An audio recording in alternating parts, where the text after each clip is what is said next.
پاکستان نے بھارتی طیاروں کے لیے اپنی فضائی حدود کی بندش میں مزید توسیع کر دی۔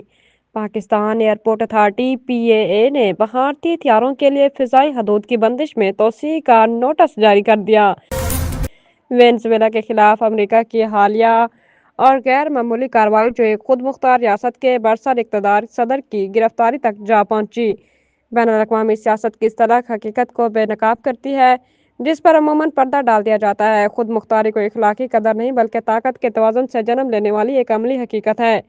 گلوبل ساؤتھ کے لیے یہ واقعہ محض وینزویلا کی سیاسی شکست نہیں بلکہ اس بات کی یاد دہانی بھی تھی کہ جب طاقت کا عدم توازن شدید ہو اور روکنے کی صلاحیت بھی موجود نہ ہو تو دنیا در حقیقت کیسے کام کرتی ہے۔ لاہور تعلیمی اداروں کی سیکیورٹی فول پروف بنانے کے لیے پنجاب سیف سٹیز اتھارٹی کا بڑا اقدام سامنے آ گیا۔ اساتذہ روزانہ 3 بار سیکیورٹی سٹیٹس اپڈیٹ کریں گی۔ لاہور سمیت پنجاب بھر کے تمام سکولز اور کالجز کے لیے virtual centre for educational security قائم کیا جائے گا۔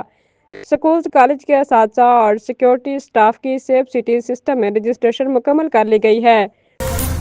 آفیسر ظفر خان نے بتایا کہ گل پلازہ کی بیسمنٹ کا سرچ آپریشن مکمل کر لیا گیا ہے اور وہاں سے کوئی لاش نہیں ملی، تاہم دوسری اور تیسری منزل کی مساجد اور پلازے کے عقبی حصے میں سرچ آپریشن نہیں ہو سکا۔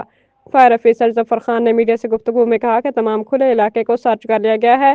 جو ایریا بلڈنگ گرنے کی وجہ سے دب گیا ہے وہ اب سرچ نہیں ہوا۔